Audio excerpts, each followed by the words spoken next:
Hey guys, it's Vicky, and you're listening to the Tomkins Orchestra podcast. And it's Ritik. And today on the show we have Arjun, who is our resident 4-year All-Stater. He has gotten his 4th PMEA All-State classification this year. And today we thought it would be pretty cool to go into his whole journey as a musician and what he's been through and what drove him to come so far and achieve so much. Arjun, welcome to the show. It's great to be back. Great to be back indeed. Arjun, can you tell us a bit about how and why you started the violin? I don't really remember why I did. I think my mom just signed me up for lessons, and it was like, you're going to play the violin now. Love at first play. Yeah. No, not really. I kind of hated it. But it's like, I stuck with it kind of because I had to. I didn't really know why. But then I started to like music more and more. And yeah, I guess it's just been uphill from there. Yeah. That's very sentimental. Yeah. Thanks. Sounds like you really like your instrument. Yeah. Do you enjoy... Is that a dumb question? Do you enjoy violin? I do enjoy violin a lot. What made you start to enjoy it? I don't know. It's like, as I started listening to more music, I think that was the first thing. Just like, in middle school, I didn't listen to too much music. But as I started to play more pieces, I started to like find a lot of things that I really enjoyed listening to and being a part of. So that really made it easier for me to get to practice, if that makes sense. So it's like, it felt like something that was fun instead of something that I just had to do. And you play piano as well, so I was wondering how that ties into your experience because you play both piano and violin. I mean, it made it a lot easier to pick up the violin, and music theory, I guess, was something I had to do for piano. So that made it also a little bit easier to understand music. But after a while, it's like I got better at violin than I was at piano, and I barely practice now. So yeah, I don't think it's had a super big impact, or at least right now, or throughout high school. So how long have you been doing things like competing with an orchestra? Have you been doing that since middle school, or is it just a high school thing? I mean, I joined Ty's orchestra in 6th grade. So yeah, I've been doing region since then. I actually haven't done too many competitions, I don't think, or at least compared to some other students. So yeah, mostly just region, and then in high school, region and all-state. And because Arjun absolutely loves being flattered, I feel like now is a great time to mention that this isn't the only thing he's won. He's also won a concerto competition, and he is also now in his 3rd term as concertmaster for the Houston Youth Symphony Orchestra, which is the top group, which is extremely impressive. And I was wondering, how does your experience auditioning for orchestra, or auditioning for HYS, or auditioning for All-State or the concerto competition, how do all these differ within each other? I mean, the most important difference is the music. You play different music for each one. But there's also like a more fundamental difference between region, all-state, and then other auditions. So even between region and all-state, there's a pretty big difference because region is in person and all-state is a recording. So at least to me, I think there's a really big difference there, like psychologically. Some people say it's like they feel less nervous in front of the microphone because there's no one there, there's no one judging you. But it's me personally, I feel like I get a lot more nervous in front of the microphone because even though it's a recording, I don't get to redo anything. It's just that's final, that's it. So and the microphone is a lot more sensitive than I think people are. So they can hear a lot more things that you might not be able to hear when you're playing, or they won't hear when you're playing live. So like every scratch or like every imperfection in tone, they'll be able to hear. So that's like really stress inducing, I think. But compared to in-person auditions, I actually like the in-person ones a lot more because it's like you get the sense of finality. It's like you play, they listen, and then there's nothing more you can do. With all-state, it's like you don't know what they're going to do with your recording, really. So I think that's a pretty big difference. So I get a lot less nervous in front of people when I'm playing. So that's made it easier for me to audition for things like the HYS Concerto Competition and region.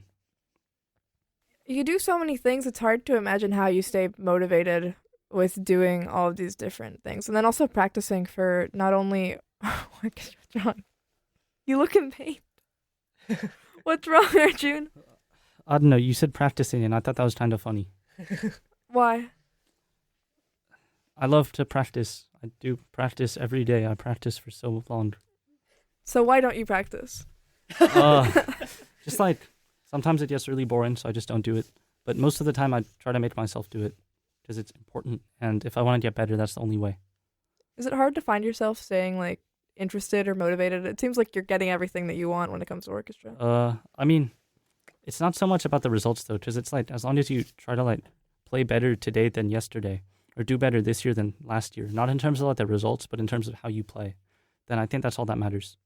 So it's like recently I went to a festival and it's like I took lessons with a different teacher who like kind of completely changed the way I play violin. So earlier I played without a shoulder rest. And then she told me to start trying violin with one. So that kind of stabilized my entire shoulder area. So I was able to make a lot bigger sound. So yeah, it's like you can always learn and there's always more to do. So I think that kind of keeps me going. How long do you plan on pursuing violin? I actually haven't thought about that too much. I'm going to do it in college. I'm still deciding on where to go. But there's like phenomenal orchestras everywhere. So I'll definitely play in the orchestra. I might take lessons. I'm not sure. I don't know if I'll have time with other college stuff. But yeah, definitely for the next 4 years, but I'm not sure too much after that. I know there's like amateur orchestras for like non-professionals everywhere. So maybe join one of those, but we'll see. Would you ever consider auditioning for professional orchestra just to see what happens? Maybe, but it's also like just like there's a baseline you have to meet, like a baseline skill level and like repertoire knowledge that you have to have before you can even consider auditioning. So it's like maybe, but it's the bar is so high just to start. So it's like probably not, because you need to know so many different excerpts and you need to have so many like pieces prepared that it's like unless you're seriously thinking about doing music, it just takes too much time to do all of that. So yeah, probably not. Seems like you have nothing to lose if you do that. Yeah, but it's just time mostly. So it's like you can and probably will lose a lot of time. So beyond that, what differences do you feel? I mean, obviously you've played in many, many orchestras. Again, the same ones we've talked about before, right? The TMEA All-State Orchestra, Region Orchestra, all of these ones. And I was wondering, if you look at Houston Youth Symphony, TMEA, and our school orchestra, what are the major differences you notice in terms of the culture and how it feels to play, just in general?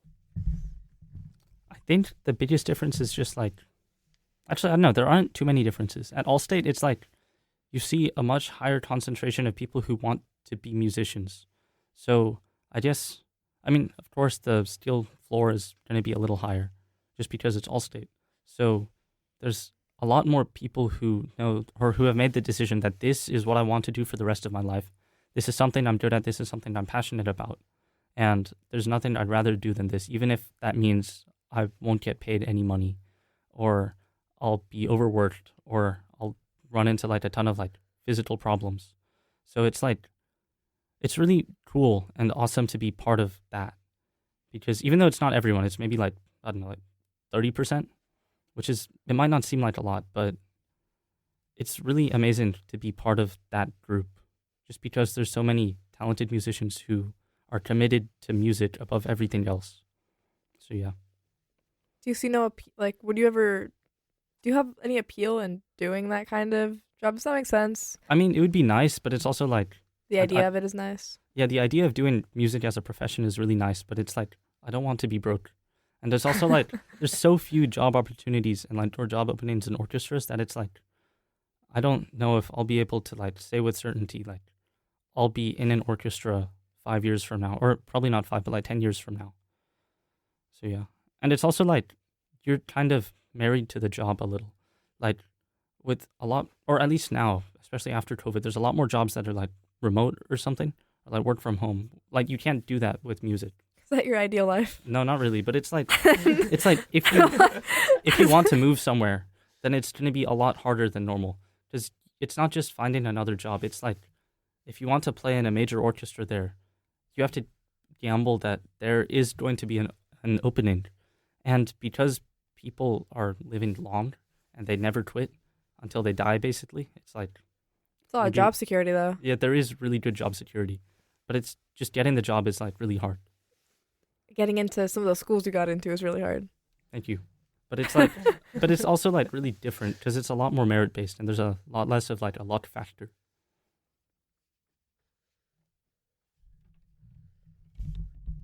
Given that there are a multitude of things that you need for an audition, again, going back to the audition, including, scales, etudes, excerpts, solos. Which of those do you find most enjoyable, and why? I don't think this is a really hard question. I think it's going to be the solos, just because that's like a piece written for your instrument that's supposed to explore the capabilities of your instrument. So it's like it's designed to push you as a musician, and a lot of them really do that. So it's really fun to play and work up. I guess the least enjoyable is going to be scales. They're probably the most necessary, but it's like, come on, who likes practicing scales? How do you keep your practices interesting? That's a great question. A lot of the time, I don't think it doesn't have to be interesting a lot, because it's like sometimes you're just with the metronome and just like going at the same passage for like half an hour to like an hour, and you're just like pressing one button every minute, and you increase the tempo by one every time, and it's like you think, is this really what I want to do with my life? But it's like other times it's really worth it. So it's like recently on a piece I was playing, the ending section is really difficult. So there's a lot of string crossings and everything. So I was really struggling with it. As usual, I tried to just play it fast and it didn't work. So I tried again and a few more times. And then I said to myself, I should probably practice this slowly and then work it up. So I did that. And it actually, or the thing with slow practice on a metronome is that it always takes less time than you would expect. So I did that, and then really quickly I was able to work it up to speed. So yeah, I would recommend that. And then also, I mean, I guess what keeps it interesting is like being able to play it at the end. So it's like you can tell yourself like, hey, an hour ago or like half hour ago, I couldn't do this. I couldn't even think about doing this, and now I can. Look at me go. So yeah. Do you remember how you felt the first time you auditioned for Allstate and all those things? Well, I mean, I'll actually go a little farther back than that. Like when I first started auditioning, I was like a lot younger than I was now, so I actually didn't get nervous. I miss those days a lot. My first time auditioning for Allstate, I really had no idea what was going to happen. So it's like I auditioned for Region. I got a pretty high rank, so I was happy with that. But it wasn't as high as what I was used to, I guess. So I was kind of scared. I didn't know what it was going to be like. Because Region is just Region, right? But Allstate is across the entire state of Texas. So I had no idea what I would make, or even if I would make it. So I auditioned, gave it my best shot. I got shaky bow, I think. I don't know. I think every year I've had... Because you weren't nervous. Yeah, because I wasn't nervous, of course. No, but I think every year I've had shaky bow. But it's getting better. But yeah, my freshman year I auditioned. I didn't really know what was happening. So yeah, then a few weeks later, it was on the bus from Cypress Falls for a Scioli tournament. And then Mr. Porter called, and he was like, oh, this is your zone rank, and I don't remember what it was. But Eugene Chung, the amazing violist, he was like, oh, you're making Allstate. And I was like, wow, that's so cool. Go me. Yeah, I didn't say all of that, but yeah, I guess that was what it was like. And then the next day, Mr. Porter called again. I think it might have been an HYS rehearsal or a concert. I'm not sure. And he was like, oh, you made this rank. And I was like, oh, I made Allstate. Wow. I didn't expect that to happen. So yeah, that was really cool. Do you feel the weight of the expectation over the years after you've gotten it year and year again were like especially heavy this year? Not really, because it's like a lot of the time I feel like if people want to expect things from me, that's on them. And I'll do my best to meet those expectations, but it's like I'm trying to make Allstate and I'm trying to practice because I want to be better or I want to be part of that. It's not so much like I'm making it for any specific person. It's not like I'm trying to look better in the eyes of people around me or anything. But that would be nice. It's just I'm trying to make Allstate for myself because I want to be part of that ensemble. And how do you feel about the community surrounding you during these times auditioning for Allstate or when you're playing an orchestra or whatever the situation might be? What are your feelings toward the general orchestra community? I think that I'm really lucky to be doing orchestra because the orchestra community is super supportive. A lot of the people I've met have somehow recognized that it's a lot more fun and it's a lot more interesting when you support everyone else around you instead of just trying to see it purely as a competition and being like, oh, I'm competing with this guy. Let me make sure he fails so I could go up a rank or something. So yeah, it's been really nice being in this community. So it's not just people from Tomkins, it's people from all over the district and all over the area. So it's been really nice getting to know them over the past 4 years. And beyond that, you've also competed in ensemble situations. Word of the day: ensemble is a group of 2 or more musicians that play a piece together, Yes. and it's not a formal orchestra. Yes. An orchestra is an ensemble.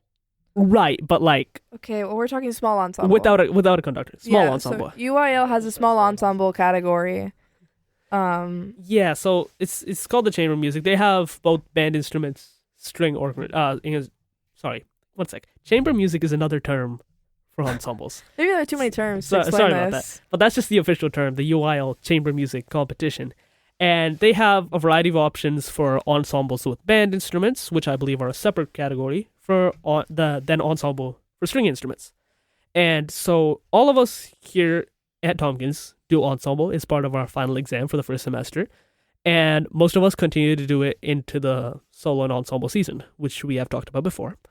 And some of these, the cream of the crop at our school, decide to audition for the UIL Chamber Music finals. And out of all the groups around Texas that audition, 10 make it into the finals. And then they all go to Bastrop, Texas, and play music, and the best among them win. And in our case, last year, We had 2 ensembles that made it to. yes, 2 ensembles that made it, and the other one was fifth, yes. One of them was fifth, and Arjun's, bless their hearts, they got first. Yes. Brilliant people. It was made up of you and. Were they all seniors apart from you? Yeah, they were all seniors. It was me as second violin, Jake as first, Crystal was the violist, and Andrew was our cellist. So it was a really fun group to be part of. Given your experience in ensembles, I was wondering how your sense of community and your feeling in playing in an ensemble differs from playing in an orchestra or playing by yourself. I guess there isn't a really big difference between playing in an orchestra and playing in a smaller chamber ensemble. I mean, the biggest difference is you don't have a conductor in a chamber ensemble, and an orchestra is like 10 times bigger. Probably more than that. But There are 4 people in an it's ensemble. like 25 times bigger. Well, that's 250. No, that's not even close. No. You know what? Let's just move on. Let's keep going. Okay. But it's like you still have to listen. Listening is still super important in both scenarios. It's just in an orchestra, there's going to be a lot more things to listen to. But in a chamber ensemble, it's listening is even more important. Because if you don't listen, then you'll get lost really easily. But other than that, there isn't a super big difference. They're basically the same thing. Do you find the rehearsal feels different? Yeah, I would say that. In a chamber ensemble, because there's no conductor, and I've only been doing it with other or like fellow students, it's like a lot more self-guided, so it's also a lot less formal than our orchestra rehearsals. So there's a lot more fun stuff that happens. There's a lot more like goofy stuff that happens compared to like class. It's a lot more fun to be part of, yeah. But it's also, sometimes it can feel like a lot of progress isn't being made at times. But most of the time we lock in, so it's fine. Out of all the things you've done, like in your high school career regarding orchestra, which one do you think is your favorite?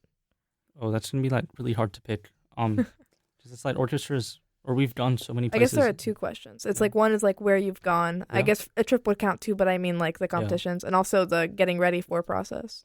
I mean, I guess my favorite trip would be All-State. I don't know if this year or last year was more fun. This year I was a first violin, so I was able to play the melody most of the time.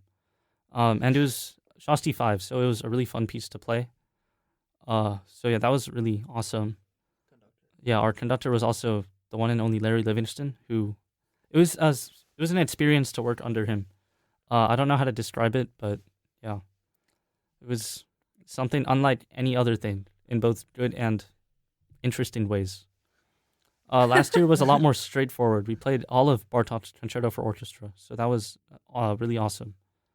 I was a second violin, so that was less interesting. And I was an inside second violin, so there's this one part in the fugue where like the second violins have the melody for like 8 whole measures, which is unprecedented. That's like crazy, the fact that we get the melody. But since I was an inside second, I didn't get to play the melody. I was just like plucking things. So that was less fun. That's been hard for you. It was really hard, yeah. Yeah. Okay. My stand partner was Naoto, from another school. So it was an experience as well. But it was really fun to sit next to him because I knew him from before. I don't know how. maybe region. But yeah, I recognize that face. yeah. So that was very interesting as well. Looking back on your career as an inspirational musician You look for any attempt to just Yes, I shower him do. with compliments to make him uncomfortable. as uncomfortable as possible. In the solo, ensemble, and orchestral regards, you've done great. What is give us a couple, your favorite stories and memories you have of your time being a musician and hopefully continue to be a musician? I think I'm gonna plead the fifth here. There's like a lot of stories, but yeah, I don't know. I actually can't remember any off the top of my head. But yeah, a lot of stuff did happen, and it was a really fun time. It's really good, Arjun. No problem. Well, then how about we start closing it off? Maybe. Has it been time already? We just kind of go with the flow with I these. see. You've been here for a while. We really appreciate your time, since you're so busy practicing and doing all the things to get ready. Of course. Do you have any advice for people who want to go up in orchestra and do these opportunities? You've had so many great opportunities over the years, and it's you've also had great grades. Like, you've had a lot of good things go on in high school, right? It seems hard to balance that. Do you have any advice for people? I guess the biggest advice is just make time to practice every day. I don't do this all the time, but it's probably the most important thing to do if you're trying to get better. Yeah, but also when you're practicing, don't just mindlessly play notes or just play your piece straight through once and then twice and then 3 times and then, oh, look, it's been an hour. That's enough practice for today. But actually try to identify which spots you need to work on and then figure out how to best work on them, even if that's playing it through 5 times. But most of the time it's not going to be. So be really purposeful with your practice. And also try to make the most use of your time. If you're in the car and there's no other thing you can do in the car, maybe listen to a piece that you've been meaning to listen to, and that would be really helpful for you to play. Maybe if you're playing a certain piece, maybe listen to that piece, or maybe try to listen to different people play that piece so you can get more ideas of how to interpret it. And then also one more specific thing is pay really close attention to your intonation and always make sure to tune before you start playing, because intonation is it's like a muscle. It takes time to develop, and by playing in tune and listening for intonation, you can develop it faster. So yeah, I would really recommend trying to play as in tune as you can, because then your ears will actually get better at telling the differences between 2 different notes or small differences in intonation. So yeah, and it's a lot of the time, it can when you're playing, it can sometimes sound not like what you want it to, and you think you're phrasing everything right, and you might be, but the difference is probably the intonation. Thank you, Arjun. That was very inspirational. So thanks again for taking time out of your busy schedule to come help us here. That was amazing. We got to hear a lot about A lot of wisdom. A lot of wisdom. So you're just the best violin player in the greater Houston area? So Is that what you said? I'm actually the best violin player in the entire universe, by the way. You wrote your that in college autograph. apps. That was your college essay. Yeah. It's just that I'm sentence. just that sentence. I am the best violinist to ever exist. Period. Turn that in. Turn it in. You know what? The confidence probably works. Of course. For sure. So wise. I long for wisdom like his. Oh my.